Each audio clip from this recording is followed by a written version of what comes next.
somewhere near Naples, Italy, March 23rd, 1945, 3 o'clock in the morning. Dear Mom, I owe you a letter. I owe you a dozen letters. I write them in my head, but I can't seem to put them down on paper. But this letter, I want to think out first. I want to clear up a lot of things you'd want to know about my squadron, my life in Italy, my missions, and how I died. Destination Freedom.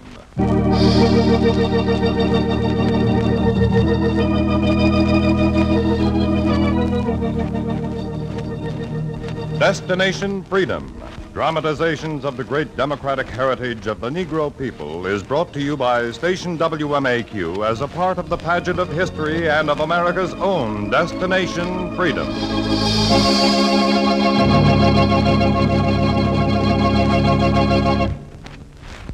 Winner of the coveted Distinguished Unit Citation, the 332nd Fighter Group, composed entirely of Negroes, was one of the outstanding combat units in World War II. In a chapter entitled Last Letter Home, Destination Freedom tells a part of the story of these great squadrons.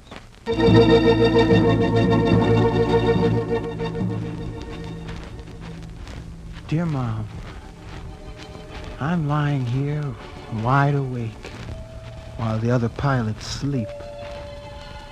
I've been reading that book I bought in Bakersville when the war started. The book that declared war. It kept me awake. The book and those trucks I hear grumbling outside. For the idea came to me that the books and the trucks were linked together. And I became nervous and let the book slip. Huh? Hey, what's this? That's you, Evans. Lieutenant Jefferson, who slept in the bunk across from mine, he got up, came over. What are you doing up, kid? Reading. Nervous, huh? Cigarette?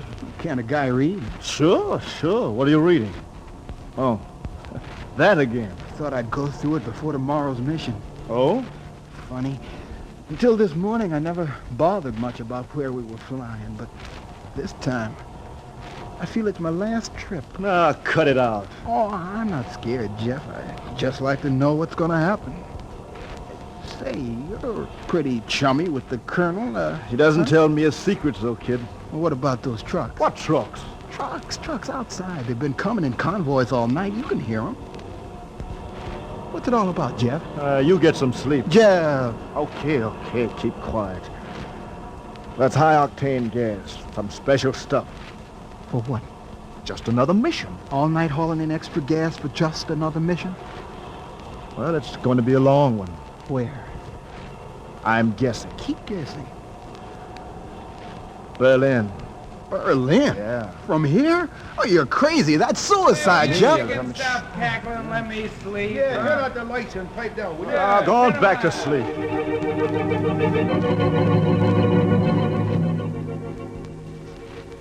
I turned out the lights, Mom, but I didn't sleep. I lay with the book, listening to the trucks grumble, until it was time to get up and gather in the colonel's tent to learn our assignment. I had the book under my arm. The colonel pointed to a place on the map and said, "Your destination today is Berlin, Germany." All right, men. All right. You must have guessed it. We're flying escort for heavy bombers headed for this spot, the Benz tank plant in Berlin. Now, it's a 1,500-mile round trip if we're lucky to hit it on a straight line. Any questions? Clark? Isn't that a little long for a P-51 to fly escort, Colonel? A little long. It's the longest flight the 15th Air Force has ever attempted. They want to put every bomber they can get up over Berlin. They're pulling escorts from everywhere. We just happen to be on the long end. Long end is right. We're on the long end, if you ask me. The crew worked on your ships all night. They've replaced your 75-gallon tanks with 110-gallon tanks. With all that, it'll still be a tight squeeze. Now, Lieutenant Jefferson? Where we pick up the bombers? Here, over Prague, 18 Angels high. In exactly 2 hours and 10 minutes, they're due. I hope they get their heavy souls up on time. You're right. Pray that Anything prayer else for me. before we go? I'm telling you. Now, Lieutenant Evans, your hand was up. Colonel, this might be the last time we're over Berlin. Yes? I was reading a book, and I thought some of the pilots would autograph it before I delivered it. Collect your autographs when we come back, Lieutenant. Some of us won't come back, sir. Since we are flying over the author's house, I thought I'd deliver it Where? to the Wilhelmstrasse, Berlin. What's the book? Mein Kampf by Adolf Hitler. Oh, I see. The colonel was undecided. He weighed the pages, flicked over one, stopped. And I could see he was reading the author's words.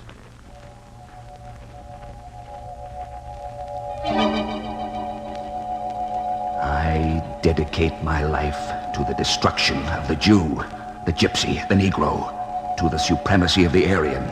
All that is not Aryan is trash. One is either the hammer or the anvil. We Aryans are destined to be the hammer. Foreign breeds, the anvil. Very well, Lieutenant. Get your autographs. I opened Mein Kampf, and Lieutenant Jefferson wrote, We dedicate our lives to the freedom and growth of all peoples, to the destruction of the hammers. Signed, Lieutenant Art Jefferson, Albany, New York. Clark? Lieutenant Myers Clark, Louisville, Kentucky. Fighting for my child to be born in April. 2 hammers shot down over Rome. Smith? Captain David Smith, non-Aryan, Jackson, Mississippi. 4 supermen shot down over Anzio. Lieutenant Gerald Williams, Memphis, Tennessee.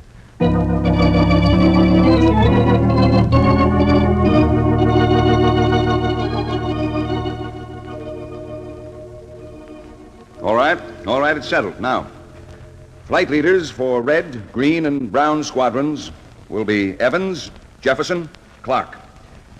With luck, we'll be over the Wilhelmstrasse in 3 hours. The weather's wonderful. Well, get off the ground. And, Mom, the weather was wonderful. I could see dawn rising out of the Mediterranean. My mechanic stood waiting by my plane. She's fixed like a fine watch, Lieutenant. She'll get you there and back. You want to check her? I never checked, Mom. I wanted him to know I trusted him. It's okay. Help me up, will you? Sure thing. Well, we'll be waiting for you guys. Hurry home now. Hurry home.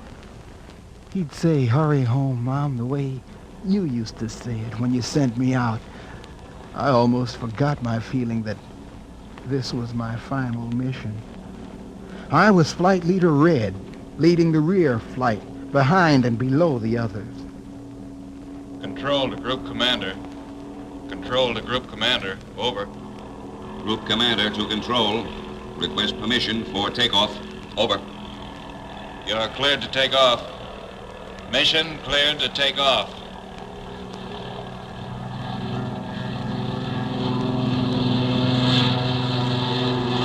The colonel's flight took off first. I sat in my plane thinking I should have written you before I left the field. I sat writing out the letter in my mind. I wanted you to know every detail of the mission. Jefferson's flight took off next. He's the best gunner in the squadron. You remember him, Mom. I sent home his picture.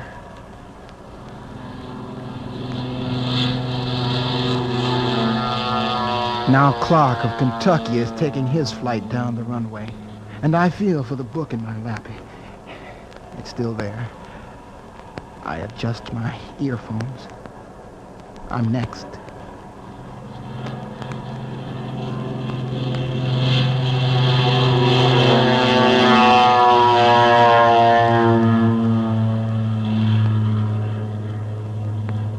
In the span of a few minutes, I'd climbed 20,000 feet and had put my flight low and to the rear of the group formation. And we crossed the Adriatic and the Alps. We were winging toward the Wilhelmstrasse. But I kept thinking of the letter I should have written you before I got off the ground. The sky was like an April morning in Bakersville, Alabama, Mom, quiet and peaceful. I remembered you asking me how it was to fly, and you're wondering why I tried so hard to get into the Air Corps. I hear you saying over and over, Wilbur, why don't you forget about flying? Why don't you forget it? When the war's over, I want you home safe. but I knew that after college, I couldn't stay home in Bakersville. No matter what some said the war wouldn't do. The war is just to free Europeans, kid. It's not gonna change a thing in Bakersville. But I knew that was wrong too, Mom. Once freedom is turned loose, there's no containing it in Bakersville or Berlin.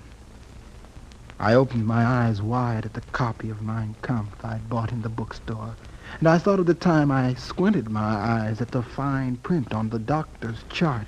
Now read this second line, Evans.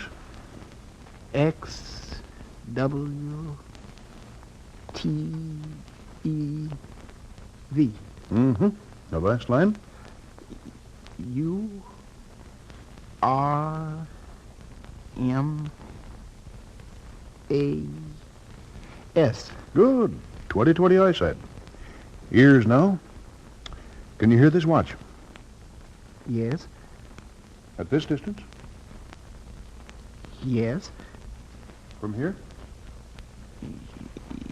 yes, yes. All right, young man. I think you'll make it. You know I made it, Mom. I made it through training, and when we were sent to Italy, your letters kept asking, How is it in Italy, son? Is Italy anything like Bakersville? it was nothing like Bakersville. There were no Jim Crow signs anywhere. It was like having lived with handcuffs and suddenly having them unlocked. And I flew on missions you never heard of. And you kept asking, Son, the papers are full of stories about pursuit squadrons, but I never hear anything about your squadron. Are you still over there? you kept asking me that. Each morning the colonel would answer, Keep away from dogfights and stick to your job. You're assigned to dive bombing, strafing, and convoying. You've no time to look for glory and extra trouble.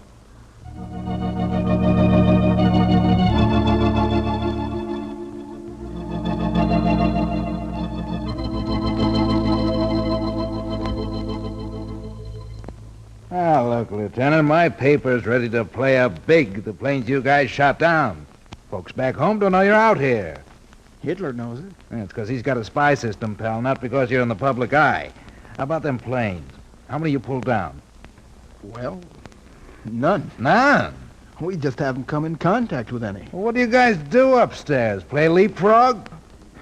I wanted to talk of the flak and tracers that tore at us when we strafed and covered convoys through the Mediterranean, and of the men missing from missions. But security restrictions said no, and days grew into weeks, and I was lonely. And you knew I was lonely, and you'd write and ask, Have you met any pilots from Bakersville, son? The Commerce Club here is going to award a new car to the first Bakersville pilot who shoots down a Nazi plane. Of course, I don't want you trying for anything like that, but do you meet any airmen from Bakersville over there? I did meet one that I didn't write home about, Mom. It was in a Naples canteen where I saw Johnny Isaacs. You remember Johnny. We were at Columbia together. He saw me first. Hey!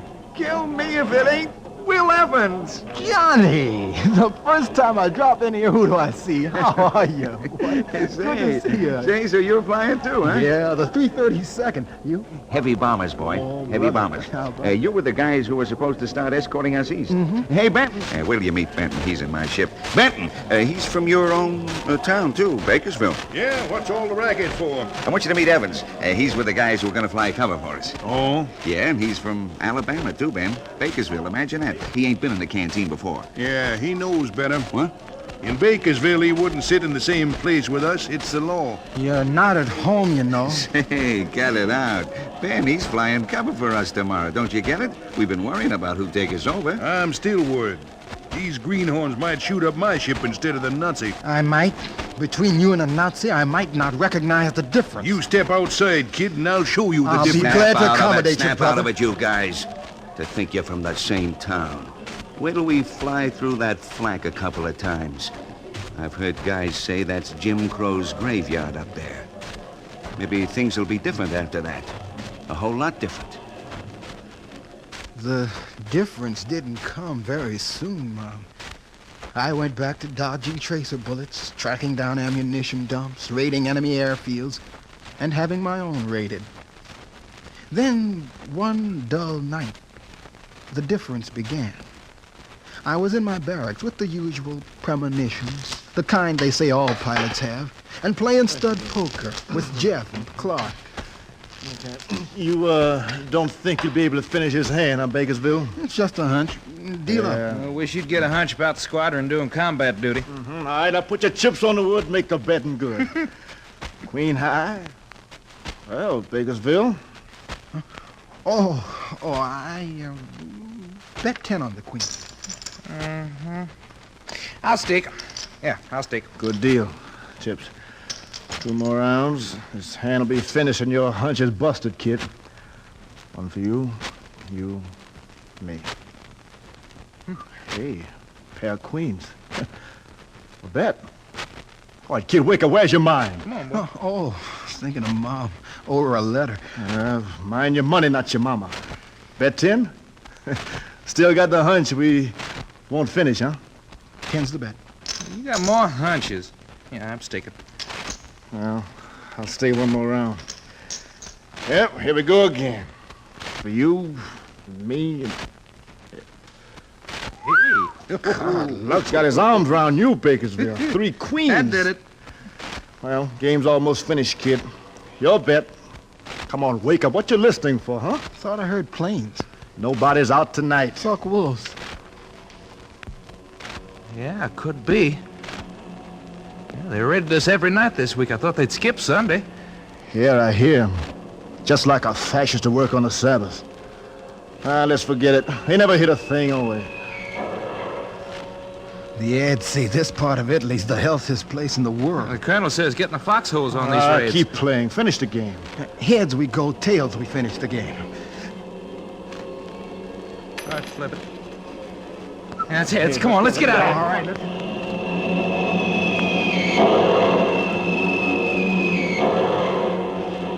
We got in the foxholes, Mom. Bombs fell, shrapnel flew about. When we came back to the barracks, all was the same, except that a piece of shrapnel had crushed a chair. My chair. Say, Bakersville. Boy, luck's hugging you. If you kept sitting in that chair, you'd have been finished. Done. Sitting around waiting for them to pick us off as getting me. Wait till we see the colonel. I'm going to tell him a thing or two, fellas. You won't have to wait to see the colonel, men. I came over to see you. Attention. At ease. Headquarters just sent us new orders. Beginning tomorrow, you're assigned to the invasion beaches over Anzio and Casino. You're to bring down every plane that wears a crooked cross. The air is yours, so give the folks at home something to shout about.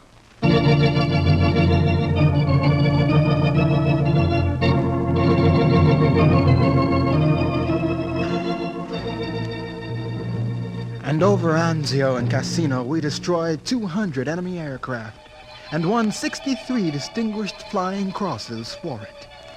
I was too busy to write and tell you about it, Mom. It was you who told me. I remember your letter saying you wouldn't have heard about my combat if it hadn't been for Mayor Fairden. Neighbors say he announced the news at Bakersfield's carnival, and for a while you were going to have a new car. Folks! Now, if you just be quiet a while, I'll tell you who's won the Commerce Club's grand prize.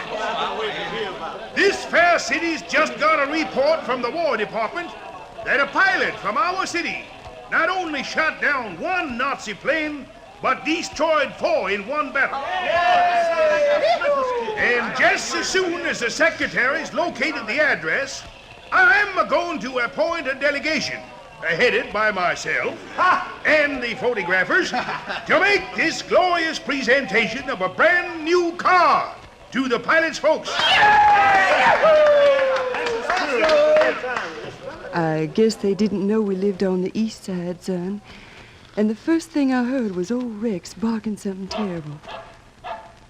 He was keeping the mare off the porch when I came out. Rex! Down, Rex, down!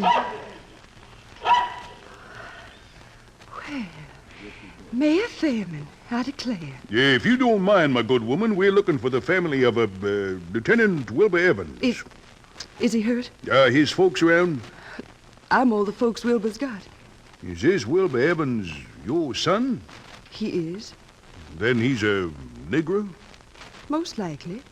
My good woman, there's been some terrible mistake. Is he hurt? Oh, no, it's not him that's hurt.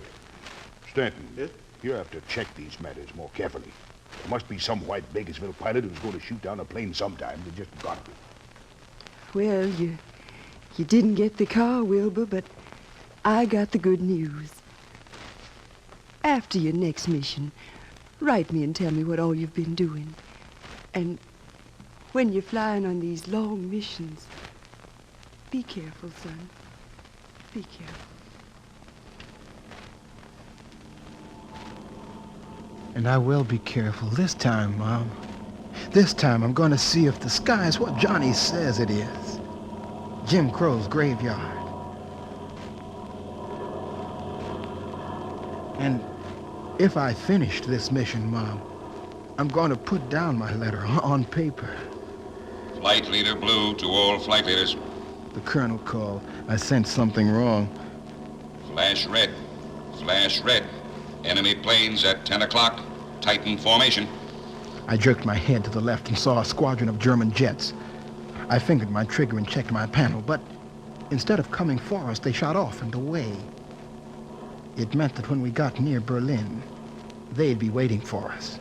Flight Leader Blue to all flight leaders. We're coming over Prague. Watch for the bombers. Watch for the bombers.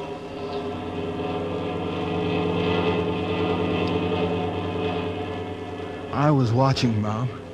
I looked east and west, and suddenly I saw them below us at 18 angels high. Take your sections. Keep your heads on a swivel and look for trouble.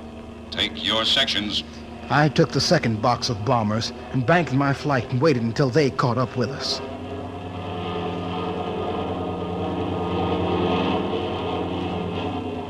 I looked them over. I wondered in which one was Johnny, in which one were men I'd known or had seen. I signaled the bomber flight captain, and we began our climb to bombing altitude. My nerves seemed steady, Mom. I knew what I had to do. We sheltered the bombers like shepherds with a flock of sheep, and we were coming over the gates of Berlin. Tighten your formation. Cover the bombers. Tighten up. All flight leaders, tighten up. I threw my flight around the bombers like a shield. It was 8 a.m. over Berlin. The anti-aircraft guns were sending up a black breakfast, and Nazi planes bit at our bombers. Flight leaders, bombers ready to make the bomb run. Stand by, stand by. I wheeled my flight up over to the rendezvous, where the bombers would regroup after they had made their runs. I watched the lead bomber drop his load square in the center of the tank factory. Then each flight followed, made their runs, and headed west. My flight wheeled in a tight circle, while overhead jet planes dived down at us.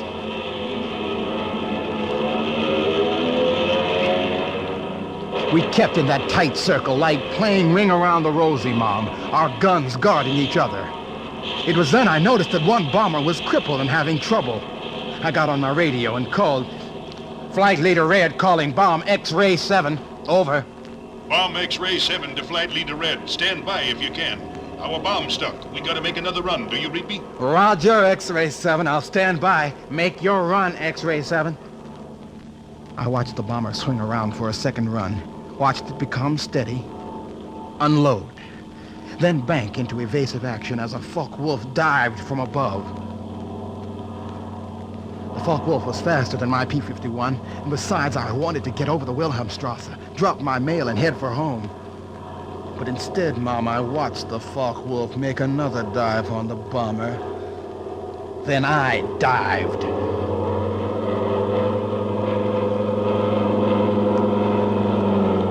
He saw me, too. He stayed in his dive until we were both low over Berlin. Then he flightened out, stayed there. We were skimming a park in Berlin. We were flying so low the trees could reach out and tag us. And suddenly, he flipped upward and over and dropped in behind me, and I heard his gun speak. I felt a stitching that cut my side, Mom. But my head was clear, and I used his trick and got back on his tail. This time I stuck on like the tail of a kite. I crept closer, and suddenly I squeezed my trigger.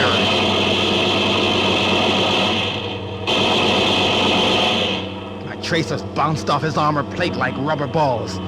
Then they found a spot where the armor was missing. He dipped, and the trees reached up and plucked him from the air. I swung up into the middle of the sun-filled morning and looked down over the Wilhelmstrasse. I felt weak. The book was wet with my blood. I heard the colonel call. Flight leader Red, pull out. Head home. Head home. But I flew over the Wilhelmstrasse and dropped my mail. I circled and watched it tumble and twist down in the wind. It plunged down like a dead body. Its leaves flashed and fluttered in the Berlin sunlight. And, Mom, I could hear the author's words being read as it fell. I dedicate my life to destruction, to the supremacy of the Aryan. All that is not Aryan is trash. One is either the hammer or the anvil. Foreign breeds, the anvil. And, Mom, Jeff's words were there, too. We dedicate our lives to the growth of all peoples, to the destruction of the hammers. Lieutenant Myers Clark, for my child to be born in April. Captain David Smith, non-Aryan, Jackson, Mississippi. 4 supermen shot down over Anzio. Lieutenant Gerald Williams, Memphis, Tennessee.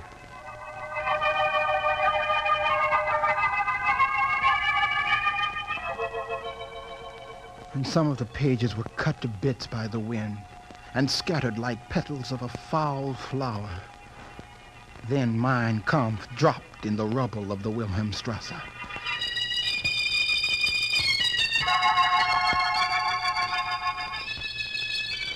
The sound it made was less than that of the smallest bomb, but it struck with a more telling force. Then I was quiet inside, and I seemed sleepy, Mom.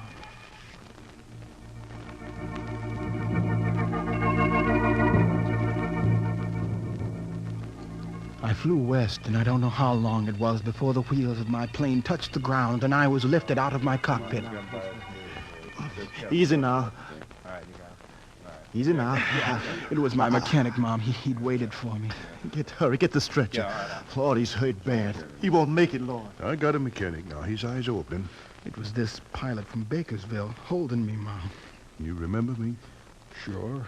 You're the... I'm the pilot in the bomber you covered. You saved my neck. Sure. Are you too weak to let me shake your hand? No, I'm not. I took his red hands in my black hands, Mom. What Johnny said was right. You can shoot down more than Nazi planes at 30,000 feet. It's Mein Kampf's graveyard. It's Jim Crow's graveyard, too. Yours truly, your son, Wilbur Evans.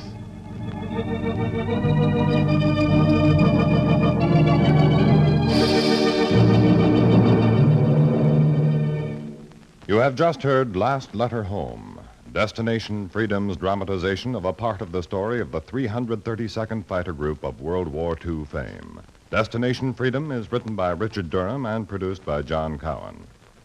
The role of Wilbur Evans was played by Oscar Brown, Jr.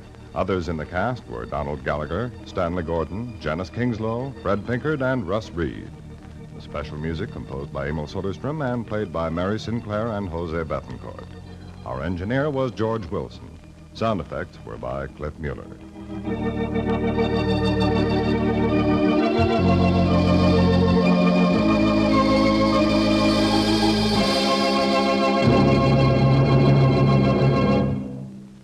This is NBC, the national broadcasting company, WMAQ and WMAQ-FM NBC in Chicago. For sparkling, music-filled entertainment, listen to Bob Houston on Solitaire Time at 10:45 a.m. Destination Freedom.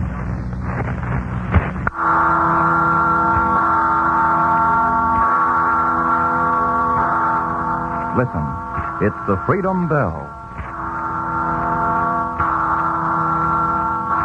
Aye, the Freedom Bell, my friends. And this is Paul Revere, called back from the shadows by the sound of the Freedom Bell to cry again a warning that the price of freedom is eternal vigilance. Destination Freedom is presented by station WMAQ in the interest of human freedom the world over. Paul Revere is the symbol of warning, ready to ride down the skies to shout an alarm. His destination, now and forever, freedom. Back in 76, when America declared her independence, we had a lot of smart men. The men who wrote that declaration, Tom Jefferson, Ben Franklin, John Adams, and the others, were shrewd leaders. What they wrote made us cheer, made us fighting mad, and made us feel that what we were doing was right. In later years, I read that declaration again, a fine piece of work. But there were a couple of things in it that some people might take as pure propaganda. Now, you take that phrase, we hold these truths to be self-evident, that all men are created equal, that they are endowed by their Creator with certain inalienable rights. Why, Charles, what are you doing home? Oughtn't you be at the embassy? I just got orders from Washington, Babs. We're going back to the States at once. Charles, leave Stockholm? Why? I'm not sure. Something to do with the war situation here in Europe, I suppose. Is it bad, Charles? It couldn't be much worse. The Kaiser has proclaimed full German mobilization. Oh. And Austria is ready to march into Serbia. Charles, what about us? Are we apt to get into it? Oh, not a chance. I don't think Sweden will either. But the State Department wants me back in Washington in a hurry. So you'd better get started packing right away. We're sailing tomorrow.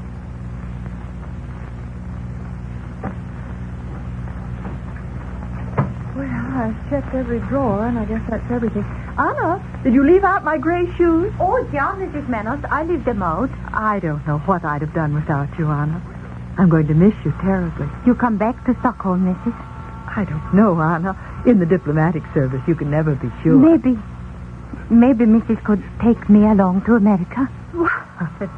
Why on earth would you want to leave a lovely place like Sweden? Oh, please, don't laugh, Mrs. Menos. I want to go to America very much. Well, what would you do there? I could be maid, maybe even nursemaid in America. Well, I'll go to the packing. Nearly finished? We're all through, Charles. Oh, fine. Well, Anna, we're certainly going to miss you. Charles, Anna says she'd like to go back to the States with us. Yeah, I can pay for my passage. I have saved some money. Well, I imagine I could work out some temporary entry, then arrange something permanent under the quota. How old are you, Anna? I am 30. Will Mr. and Mrs. take me? Do you intend to become a citizen of the United States? Oh, yes. Why do you want to go to America? Why, to get rich, of course.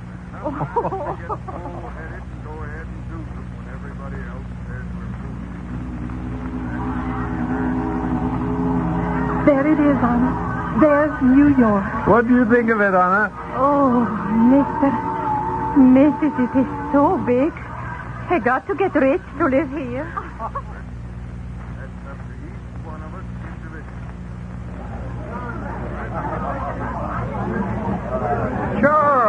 Charles Manners. Wilson, what are you doing here in Washington? Well, I might ask you the same thing. The last I heard, you were in Stockholm. Oh, I've been back about 4 months. how's everything in Chicago? Betty with you? Betty isn't with me, and things are bad in Chicago. At least in the nursemaid field. Oh? The nurse up and quit, and we had no one to leave the kids with. Oh, what a shame.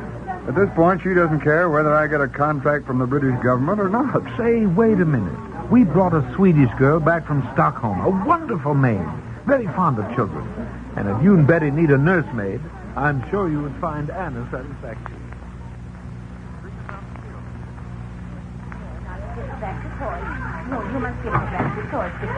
Well, Anna, you and the children seem to get along fine. Pardon me, it didn't see you cry, children. I just wanted to tell you that Mr. Wilson and I are very satisfied with you. Oh, thank you, Mrs. They are fine children. Today's Wednesday, Anna. Most nursemaids like to go out and have a little time to themselves on Wednesday afternoon. Do you want to go out? Oh, that would be nice. I'd like to see this big city of Chicago. Is there anything you'd like to know? About Chicago? Mm-hmm. Oh, no, thank you, Mrs. I just go and look. Are you sure you won't get lost? Chicago's a big place, Anna. Oh, I don't get lost, Mrs. Always I know where I am at. Well, I hope you can still say that after you see Chicago.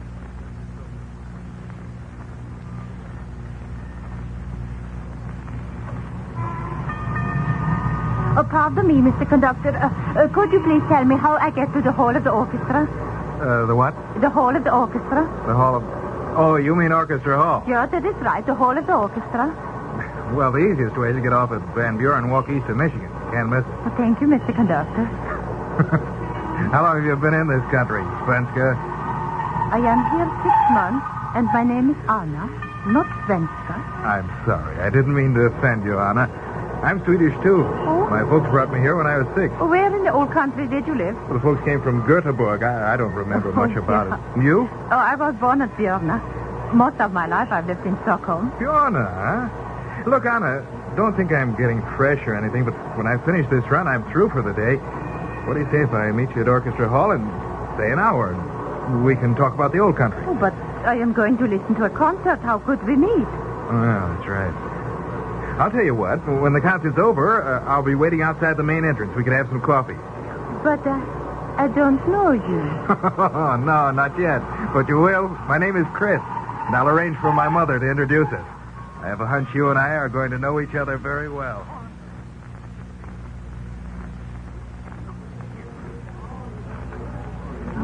Anna, here I am.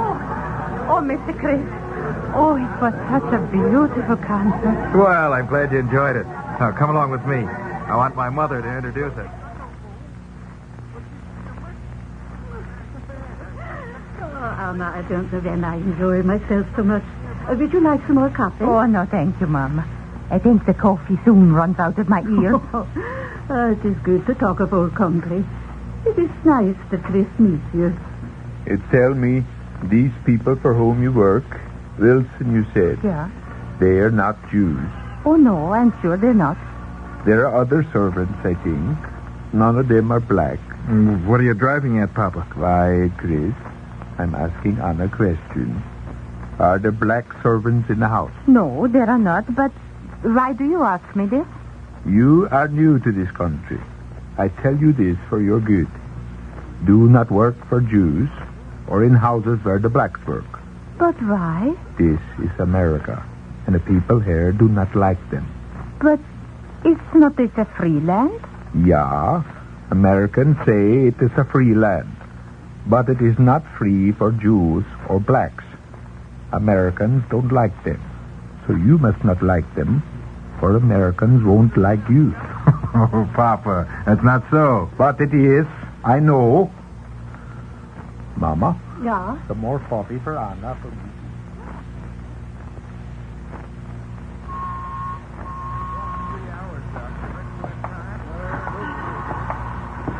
It's been a wonderful evening, Anna. Oh, yeah, Chris. Mama and Papa are both very fond of you. I'm glad. I like them, too. You know... Yeah? I won't always be a conductor. I'm going to be a motorman someday. Of course you will, Chris. But it is fine thing to be conductor in the meantime. Anna, Yeah? when I get to be a motorman, do you... I mean, you know, a motorman is pretty important, and, well... Chris, what are you trying to say? Oh, you know what I want to say, Anna. I'm very fond of you. So are Mom and Papa. Maybe when I get to be a motorman, you and I could get married. Married? Well, I know it's sudden, and I don't want you to answer me right now, but it wouldn't be a bad idea. I mean, a motorman's pay is very good.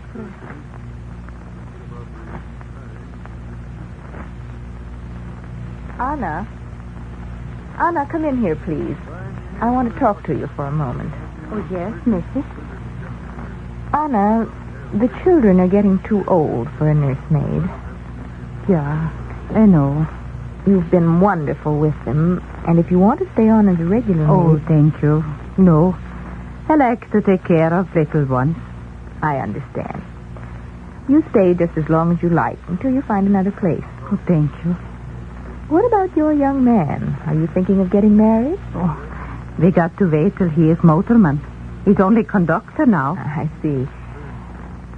You know, Ruth Cohen was talking to me the other day. She wants someone to look after her little boy. Excuse me, Mrs. Cohen, they are Jews. Why, yes. Yes, they are. Why do you ask, Anna? If Mrs. doesn't mind, I don't work for Jewish people. But, Anna, there's no reason why you shouldn't work for Jewish people.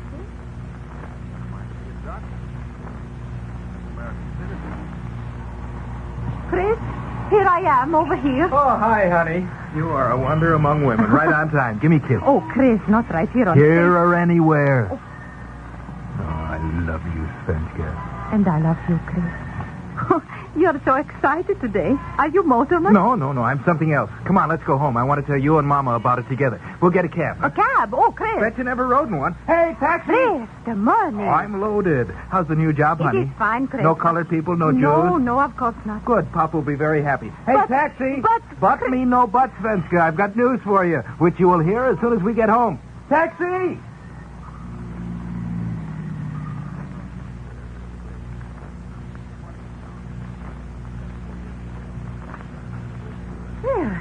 Now that we have supper, maybe you tell us all about your new yard, huh, Hannah? Oh, no, Mama. Chris, he has something to say. Oh? He is just busting to talk. Yeah, what is this? Chris, you got something to tell us. Well, I was going to wait till we all had coffee. But now that Anna's let the cat out of the bag, The cat. Just a saying, Mama. I don't know quite how to put this. But America is at war with Germany. And this morning I joined the Marines. Oh, no, Chris. The Marines, what is that? You wouldn't want me to be a coward, Anna. But you are Swede, and Sweden is neutral. I'm not a Swede, Anna. I'm an American. And America's at war. Chris is right, Anna. I pick America as home for me and mine. If America fights, we fight. Yeah, I pick America for home, too, but does that mean Chris has to get killed? I won't get killed, Svenska. The war will probably be over before I even get in a uniform, now that America's in it. And what about us to get married? I thought that was for this summer. First, like President Wilson says, we're going to make the world safe for democracy. And then we can get married and have all the kids we want. Mama, where are you, Mama? Oh, Mama, I have a letter from Chris. He is at the harbor. Oh, I am glad. What does he say, Anna? Well, here, Mama. You read it. Well, let me see.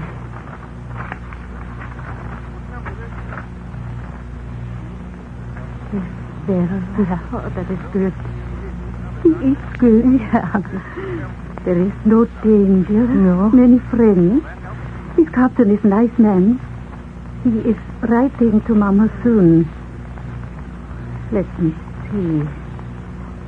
Oh, I think the rest is for you, Anna, not for me. Thank you, Mama. Mama, I think the main thing is Chris wants I should be American citizen. Why not? Papa is American citizen. What Chris wants, I want. Yeah. I beg citizen. Then you must talk to Papa right away. He can tell you how to become citizen. Now I must ask you some questions. How long have you been in this country, Anna? I am here almost 3 years, Your Worship. Tell me, why do you want to be a citizen of the United States? Well, Your Worship. You may say, Your Honor, Anna. Oh, sure, Your Worship. I want to be American citizen because my man is citizen. Chris is corporal now in France. I see. Are you sure you understand the principles of our way of life? For instance, what do we mean when we say that all people have the right of free speech? We mean we can say what we think without going to jail. That's right. Now, what is meant when we say that all men are created equal? Well, I guess that means I am as good as anyone else. Well, that's one way of putting it. I guess you're qualified for your first papers. But before you get them, let me tell you something, Anna. There are a lot of privileges and freedoms that go with American citizenship. And there are a lot of responsibilities, too. Don't ever forget that. I won't forget, Your Worship. See that you don't. Petition for first papers granted.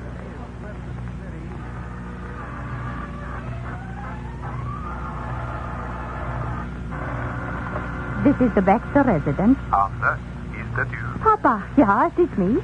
Get off as soon as you can. Come here. Mama and I need you. Chris? Is it Chris? Come at once. Oh, yeah, Papa. It is Chris. I will come right away.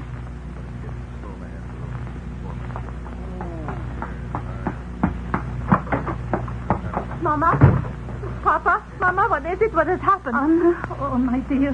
I don't know how to tell you. What is it, Mama? What is it? I tell you, Anna. Yeah? His father's place to say these things. Yeah. Give me telegram, Mama. Yes, Papa. We get this today, Anna. Yeah. Signed by Mr. Baker, who is Secretary of War. He says, I regret to inform you that your son... Oh, no. No, not my Chris. Killed his action in some woods. My son, Chris. I did not want my son to die. But if it had to be, there was no better way than to die for home. And I will support the Constitution of the United States, and that I absolutely and entirely renounce and adjure all allegiance and fidelity to every foreign prince, state, and sovereignty, and particularly. And now, Anna, you are citizen. That is good. Now, with new law, you can even vote. I can vote too now. I vote for us. You do not vote, Mama. But the law, it says... Mama, it is what I say. It doesn't matter, Papa. I don't vote. I think it is what Chris wants. Anna. I think also he would want you to be married. No, Mama. That I cannot do. If I cannot have Chris, I will have no husband. Anna, time will change your feelings. Please, Papa. You do not know how I feel about Chris. But you should have babies. A woman must be a mother. I will be a mother to other women's babies. I will be nursemaid. But I will have no husband but Chris. No, Anna. You should not feel that way.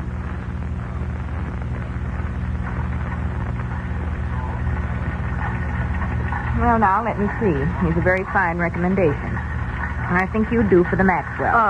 I am sorry, Mrs., but the Maxwells have a color mate. That's right. I forgot. Well, we'll try the Davids. They might be Jewish. Really, Anna? Well, I do not work for Jews, so where there are black people. Oh, all right. I'll send you over to see Mrs. Friday. She's not Jewish, and she won't allow Negroes in her house. That ought to suit her. Very fine recommendation. Yes, Anna, I think you do. How soon can you start? Oh, right away, Mrs. That's fine. The caterers just phoned, and they can't send an extra maid. You can fill in. And, What do I do, Mrs.? Just take the ladies' wraps and put them on the bed in the guest room. Yeah. And when do they come? Not for another hour. That should give you plenty of time. Oh, yeah, plenty. Wear a fresh uniform. Oh, and be sure you have a cap. Yes, Mrs. Good. I wonder if John's made the cocktails yet. That bootlegger never gets here on time.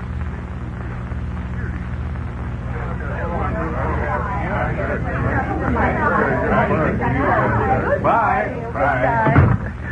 Oh, I thought they'd never go. Very fine party, my dear. I think old man Carson was very impressed. I hope so. Oh, take it easy, Daisy. Do you know what that caterer did to me at the last minute? Now what? Now get it. Just a second. Oh, Mr. Carson, did you forget something? Something very serious has happened, Friday. Ethel, you tell him. What is it, Mrs. Carson? It's my diamond bracelet. Speak up, Ethel. It's my diamond bracelet. I left it in my purse. The catch was broken. It's gone. Gone? Why, that's impossible. Well, it's not impossible. Could it have dropped out of your purse, Mrs. Carson? I wasn't carrying my purse. I left it with my coat. But Anna was in that room all evening. Well, then she probably took it. Call the police. I demand that you call the police this instant. Now, why do you bring me here to the police station? I've done nothing wrong. All right, now, Anna, just tell us where you put that bracelet. But I have already told you that I know nothing about the bracelet. Now, look, sister. When Mrs. Carson left her purse with you, it had a valuable diamond bracelet in it. And when she got it back, the bracelet was gone. You were there all the time. Now, if you didn't take it, suppose you tell me who did. Nobody took it. Nobody could have taken it. I was there. Nobody but you. Come on now. What did you do with I it? did nothing, I tell you. I never saw such a bracelet. Sister, what you say don't make sense. What I say does make sense. Mrs. Carson is wrong. If there was no bracelet in her purse when she left, then there was no bracelet in the purse when she gave it to me. Now, wait a minute. The Carsons are big people, important people. Mr. Policeman, I am citizen of America. In America, all are equal. Mrs. Carson says she had the bracelet. I say that if it was in her purse when she gave it to me, it was still in her purse when she got it back. And I do not tell lies. No one is bigger than anyone else in America. I am as good as she is. I am citizen. Yeah, that's swell on paper. But I can tell you right now, Svenska, you're going to be in jail till you give back that... Oh, Officer O'Donnell. Yeah, she's here. I've been questioning her. She did. Sure, Lieutenant, right away. Well, miss, looks like you were right. They have found the bracelet. Yeah, that's right. They found it on the floor of their car. I am glad. I can go home now. And it'll be the pleasure of the police department to drive you home with our humble apology. Oh, thank you, Mr. Policeman. No, thank you, Anna. Thanks for reminding me about all men being created equal. I'd sort of forgotten about that. Well, that's what Anna meant by all men being created equal. It meant that she was as good as anyone else. And she was an immigrant girl who spent her whole life in America as a servant. I suppose that might be the end of the story. Anna's remembering what that judge said to her years before and keeping the faith it gave her. But there was a little more. Anna learned something else about all men being created equal. It happened just last year. Anna, every place I send you, they won't have you because you're too old. But I am good, nursemaid. I know you are, Anna, but people seem to want younger girls. Well, maybe it will be all right to work for Jewish people. And I don't worry if there is also black help. I'm sorry, Anna, there just isn't a nursemaid job at all right now. But my money is almost gone. Is there nothing at all? Well, there's a job as scrub woman and cleaning woman at the Milton Orphanage. Orphan. And at an orphanage, there are children. Not the kind you're used to, Anna. Milton takes all races and religions. I need the job. I will take anything. All right. I'll call Mrs. Cassidy right away. Anna? Where is that woman? Oh, there you are. Anna, this kitchen floor is a mess. Yeah, but Mrs., I just scrubbed it an hour ago. It won't do at all. Now, I'm not sure you can handle this job. You're getting along, you know. Yeah, but I can do the work, Mrs. I am strong. Well, do this floor over and see that you do it right this time, or else we'll have to get a younger person. Oh, I am so tired. Oh.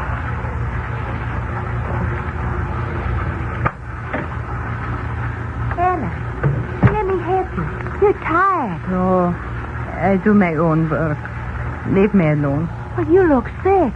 Here, let me help you. Old Lady Cassidy won't never know. I need no help from black people. Now go away. All right, Anna. But I think... Oh, Anna. Anna, what's wrong? Miss Cassidy. Miss Cassidy, call the doctor. Anna's sick.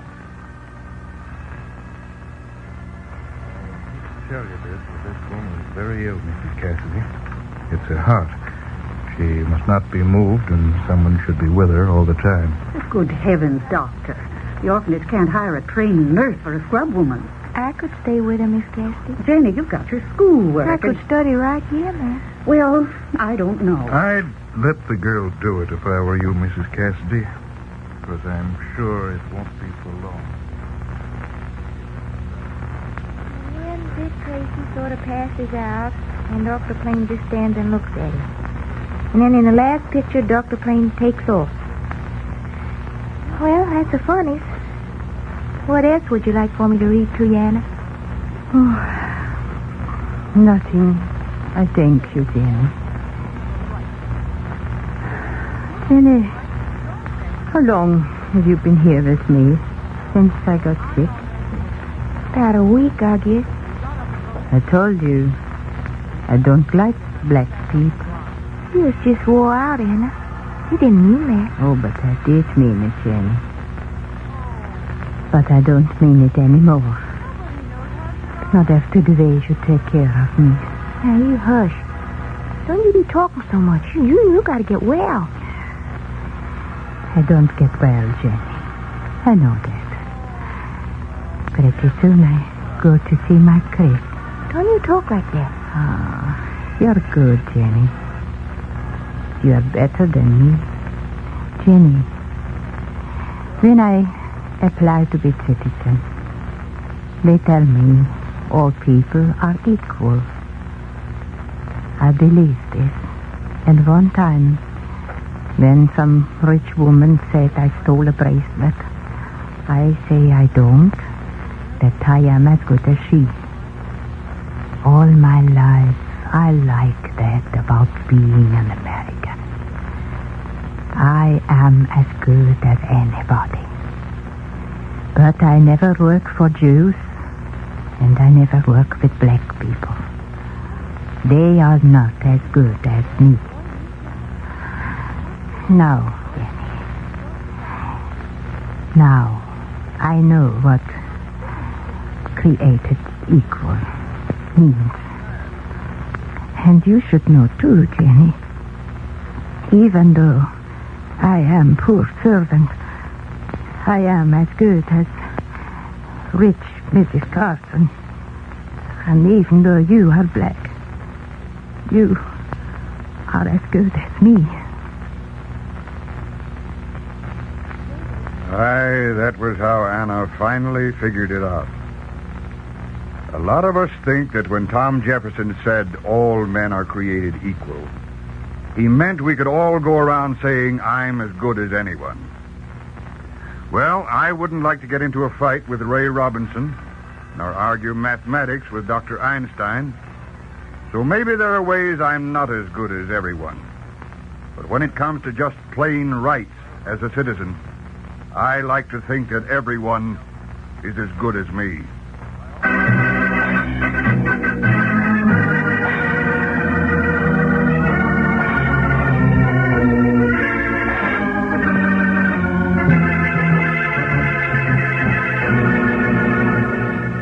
Paul Revere, portrayed by Maurice Copeland, will return next Saturday to narrate another chapter in the story we call Destination Freedom. presented by station WMAQ in the interest of human freedom the world over.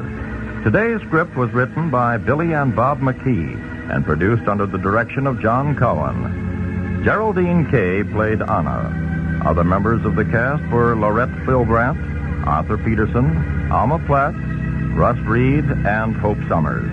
The special music was composed by Emil Soderstrom and was played by Helen Morton and Jose Bethencourt. Our engineer was Al Osterhoff, sound effects by Bill Rose and Johnny Katulik.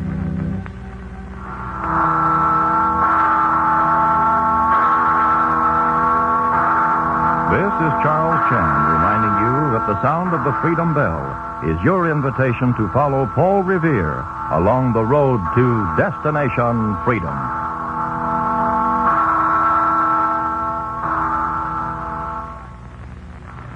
This is NBC, the national broadcasting company.